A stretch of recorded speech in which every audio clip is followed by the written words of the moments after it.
I want you to picture the timeline for a second. You're back in, fourth grade history class. Oh, yeah. You open that really heavy textbook, the one with the glossy pages. The ones that smell like a school library. Yes, exactly. And there's always that chart. 1492, Columbus sails the ocean blue. And right next to it usually is the story of the horse. The standard narrative. Right. The narrative is just bedrock at this point. The horse evolved in the Americas, sure, like millions of years ago. But then the Ice Age hit. And then just poof. The Great Gap. Exactly. Total extinction. Gone for thousands of years. The Americas were just this completely horseless continent until the Spanish arrived. Specifically Columbus in 1493. Right. Bringing quote-unquote civilization and the horse back to the New World. And the story goes that indigenous people see them and they're terrified. They think the rider and the beast are one giant monster. Right. It's this classic cinematic moment. Eventually they learn to ride and the rest is history. It is very dramatic. I mean, it fits a very specific story arc of Old World meets New World. It does. But according to the stack of research we're doing a deep dive into today, it might be completely wrong. And we aren't just talking about being slightly off on the dates here. Like maybe they arrived 5 years earlier. Right. We're talking about a fundamental misunderstanding of the biological and cultural history of the entire Western Hemisphere. Yeah, it's wild. Today we're diving into a dissertation that honestly feels a bit like pulling a loose thread and just watching an entire sweater unravel. It really does. The work is by Yvette Running Horse Collin. She holds a PhD in Indigenous Studies from the University of Alaska Fairbanks. And her central thesis is, it's pretty radical in the academic sense. It's a massive claim. Yeah, she's arguing that the horse never went extinct in the Americas. None of them. She argues that indigenous peoples had established incredibly complex horse cultures long before a Spanish boot ever even touched the sand. Now, before you think this is just some revisionist history for the sake of it or like an internet conspiracy theory, we really need to look at her sources. Right, because Collin isn't just working off a hunch here. No, she's triangulating data. She's using indigenous traditional knowledge, what's often called TK, alongside Western scientific data, plus historical journals from the European explorers themselves. And she takes a really critical look at how archaeology is actually practiced in the field. Which is fascinating. So that's our mission for this deep dive. We're going to figure out how this quote-unquote extinction myth was constructed in the first place. We'll look at why the math of the Spanish reintroduction simply doesn't add up. And I mean really doesn't add up. And not at all. And then we'll look at the physical evidence, the bones, the biology that suggests the horse has actually been here all along. And it is worth noting Collin's background right off the bat because it's the lens for this whole analysis. Yeah. She is of Nakota, Cheyenne, Arapaho, and Mayan heritage. So she's really walking in two worlds here. Exactly. She has the Western academic credentials, the PhD rigor, but she also has access to indigenous ways of knowing. Knowledge that mainstream history has largely treated as well, kind of like fairy tales. Which is a huge part of the friction we're going to discuss today. That clash between written history and oral history. So let's lay out the battlefield, the Yeah. Western narrative. If I go to a natural history museum today, what is the little bronze plaque going to tell me? Okay, so the dominant theory states that the genus Equus, the whole horse family, originated in North America about 3 to 4 million years ago. Okay. They were everywhere. Then they migrated across the Bering Land Bridge into Asia and Europe. But during the last glacial maximum, so roughly 13,000 to 11,000 years ago, the climate shifted. The Ice Age. Right, the Americas froze over. Yeah. And between the extreme cold and potential overhunting by early humans, the population here was completely wiped out. Total extinction. And that sets the stage for the big reintroduction. Correct. The Americas are entirely empty of horses until the Spanish ships arrive in the Caribbean in 1493. From there, the narrative says these Spanish horses escaped, went feral, and populated the continent. Okay, so that's the textbook. But then you look at the source material, where Collin talks to the elders, you talk to the Dakota, the Nakota, and they don't say, oh, yes, thank you, Spain, for bringing us the horse. Far from it. The dissertation highlights that these nations state quite clearly we always had the horse. Always. Yes. And it's crucial to understand this isn't a metaphor. They aren't saying they had the spirit of the horse or some totem. They mean the physical animal. Exactly. For them, the horse, the Sinkalwakan in Lakota, is a literal relative that has been with them since time immemorial. Let's actually pause on that term, Sunkawakan. It's often translated as sacred dog or mystery dog. Right. And I've always heard that used as a kind of gotcha moment by historians. They say, see, they called it a dog because they didn't have a word for it. Therefore, it must be totally new to them. Yeah, that is a classic linguistic trap. It's looking at a very complex culture through a very simple Western lens. The source explains that this reflects a spiritual classification, not some vocabulary gap. Oh, interesting. In many indigenous cultures, animals are grouped by their relationship to the people, not just their physical biology. So it's more of a functional or a spiritual category. Exactly. Think about how we use language in English. If I point to a sea lion and I call it a sea lion, does that mean I literally think it's a lion? No. Do I think it has paws and a mane and hunts gazelles on the savannah? No. Obviously, you know it's a marine mammal. Mm-hmm. You're just describing its character. It roars. It's a predator. Precisely. You are using a familiar framework to describe its nature. Calling the horse a sacred dog is acknowledging its closeness to the people, its utility, and its spiritual significance. It doesn't mean they thought it was a giant golden retriever. Right. And the dissertation points out that the linguistic evidence goes way deeper than that anyway. Not every tribe even used a dog variant. Right. The source mentions other tribes had completely distinct words that have zero root in Spanish. Take the Choctaw word for horse, for example. Isuba. Isuba. Some translate it as deer resembler, but linguistically, it is its own entirely unique term. It is definitely not derived from the Spanish word caballo. Which is really significant because usually when you adopt a brand new technology from another culture, you adopt their word for it too. Right, like computer. Or taco. Or Navajo. Yeah. The actual word Navajo is derived from Spanish. We see the clear breadcrumbs of language transfer there. But for the horse in many of these tribes, those breadcrumbs just do not lead back to Spain. They lead back to the land. Exactly. Which brings us to the core conflict here, the cultural disconnect. When a Western historian hears an indigenous oral history about always having the horse, they tend to just file it under mythology. Yes, it's seen as folklore. Cute stories, but definitely not hard data. Which is a fundamental misunderstanding of what indigenous oral history actually is. It really is. We need to be very clear here. This isn't that game of telephone you played in kindergarten where the message changes every single time it's whispered. It's not just stories told around a campfire to pass the time. No, it is a rigorous, peer-reviewed record-keeping system. The elders are very clear on this. You are not allowed to change a single word. Wow. If you are the designated keeper of the history, you have to memorize it perfectly. If you deviate, you are corrected by the community. So it's self-correcting. It's a system literally designed to preserve objective truth over thousands of years.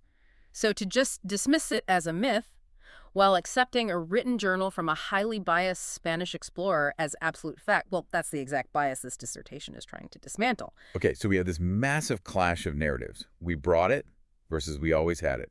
But let's get into the hard numbers. The logistics. Right, because even if you completely ignore the oral history, which obviously we shouldn't, the logistics of the Spanish reintroduction theory are, well, the math is incredibly suspect. It really doesn't add up. We have this idea, let's call it the wildfire theory. The idea that a few horses escaped from the Spanish and suddenly the entire Great Plains were just covered in millions of Mustangs.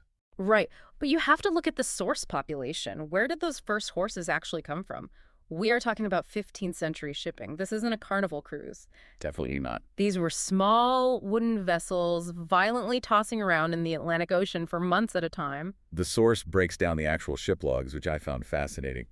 Columbus's second voyage, he brought maybe 20 to 30 horses total. And Cortez, the man who came to conquer the massive Aztec Empire, he landed with 16 horses. 16, that's it. 16. And De Soto, who was exploring the southeast, he brought a bit more, but he lost a ton of them to the rough terrain, to warfare, to disease. You have to remember the conditions on these ships. They were roughly 3-month voyages, right? Yes. The horses were kept in these suspended slings so they wouldn't fall over and break a leg every time the ship rolled. It's horrific to think about. They were seasick. Their muscles atrophied from just hanging in those slings for months. Mm-hmm. And then there's the horse latitudes. Oh, man, that is a terrifying concept. It really is. If the ship got becalmed, meaning they got stuck without any wind in the subtropics, they would quickly run out of fresh water. Right. So to save the human crew, the very first thing to go was the cargo that drank the most water. They would literally throw the live horses overboard. The ocean floor in those specific latitudes is historically littered with horse bones. So the reality is you have a tiny handful of sick, traumatized, physically atrophied horses landing in a completely foreign, harsh environment. And we are expected to believe that this tiny genetically bottlenecked population somehow exploded into millions of horses across the entire continent. From Mexico all the way up to Canada? Right. In a span of maybe 50 years? Is that biologically impossible? I mean, rabbits multiply pretty fast. Well, horses aren't rabbits. They have a very long gestation period, 11 months. They usually only have one foal at a time. And the survival rate for foals in the wild is certainly not 100%. Good point. The dissertation argues that the basic reproduction rates simply do not support the massive population explosion required to fit the Western timeline. The math strongly suggests there had to be a population already here. And there's a huge smoking gun regarding the timeline, too. The explorers themselves. Yes. This is where the Western narrative really starts to trip over its own shoelaces. We have documented accounts from early European explorers seeing horses in places where Spanish horses simply couldn't have possibly reached yet. Specifically Sir Francis Drake. Right. It's 1579. Drake is sailing way up the coast of California and Oregon. He's looking for the Northwest Passage, and he records seeing large herds of horses on the land. Now pause and think about the geography for a second. The Spanish were barely established in southern Mexico at that point. And between Mexico and Oregon, you have the Grand Canyon, you have the Mojave Desert, the Sierra Nevadas. It's impenetrable. There is no logical way a herd of feral Spanish horses migrated through that brutal terrain, covered thousands of miles, and established thriving herds in Oregon by 1579. It is geographically implausible. There's another account in the source that really stood out to me. The Duher people in South Carolina. This one is dated 1521. This is a fascinating historical record from Peter Martyr. He records an interaction with the Duher people. He notes specifically that they were tall, distinct from other neighboring tribes, and crucially, they kept horses. In 1521? Yes, 1521. That's decades before DeSoto even comes through that area. The English haven't even arrived yet. Right. If the standard textbook timeline is true, South Carolina should be a completely horse-free zone in 1521. Yet here is a European eyewitness saying, look, they have horses right now. It really makes you wonder, if the explorers saw them and literally wrote it down in their logs, why did the history books delete them? That's the big question. But before we get to the why, I want to tackle the big science question, the Ice Age. Because we do have geological evidence of a massive freeze. If the horses didn't go completely extinct, how did they survive the cold? This is where the dissertation brings in research by Dale A. Russell and others regarding this concept of a thermal enclave. A warm spot. Essentially, yeah. We tend to think of the Ice Age as this solid, unbroken block of ice covering all of North America from top to bottom, like a giant popsicle. Right, that's the image in my head. But the climate research shows that the southeastern United States, what we'd call the Deep South today, was actually a complex mosaic. It was cold forests, yes, but it also had vast areas of prairie. So it wasn't just a glacier? No, not at all. It was a refuge. It was perfectly capable of sustaining large grazing megafauna like the horse. Okay. The working theory is that while the North froze, the horses migrated south, hunkered down in places like the Carolinas and Florida, and survived. Then, when the ice finally melted, they simply expanded back out across the plains. That makes perfect biological sense. Animals migrate to survive all the time. But here's the question. Every single skeptic is yelling at their device right now. Okay, if they were there, where are all the bones? Why aren't archaeologists tripping over horse fossils dated to 2,000 years ago? That is the million-dollar question. And the answer from the source is, well, it's pretty disturbing, actually. It involves a concept called OUT. OUT. Yes, it stands for Unit of Finding Questionable, or sometimes Old Unit Test, depending on the specific archaeologist's field notes. But the underlying concept is exactly the same. It is a massive loop of circular logic used in modern archaeology. How does it work? Imagine you are an archaeologist. You have been taught your entire academic life as absolute fact that there were 0 horses in the Americas before 1493. It's commandment number 1. Right.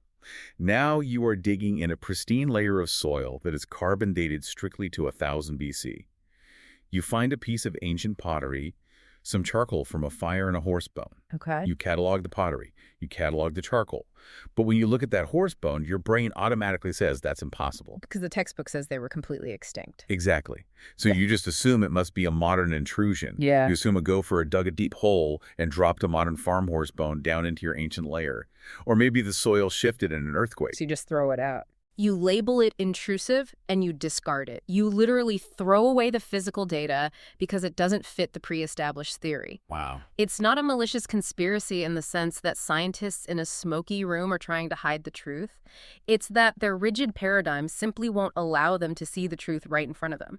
That is incredibly frustrating. It's basically confirmation bias weaponized. It really is. Yeah. But there are rare exceptions where the evidence was actually fully documented.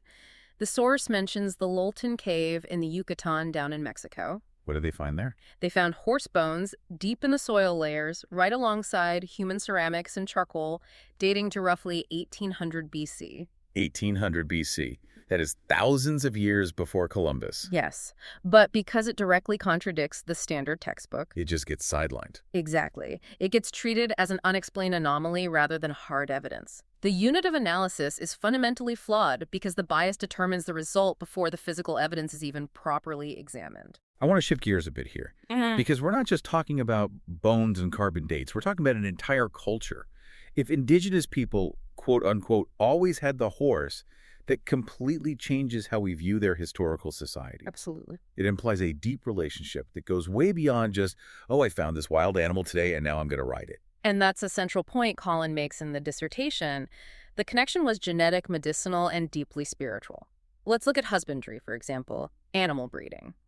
The source highlights the Chickasaw Nation. Oh, the Chickasaw horse. Right.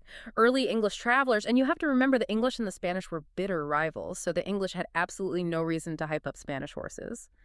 These English writers noted that the Chickasaw had a very specific, very refined type of horse. What did it look like? It was consistently described as small, incredibly fast, and very visually distinct. It definitely wasn't a big, heavy European war horse. The Chickasaw had clearly been breeding these horses for specific traits, speed, agility, distinct coat colors for many, many generations.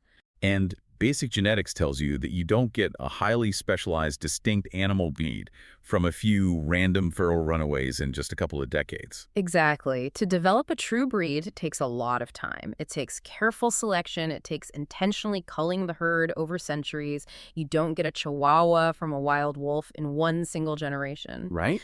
That strongly suggests a deep, long-term working knowledge of genetics and husbandry that totally predates the colonial arrival. And then there's the medicine aspect. This part of the dissertation was really moving to read.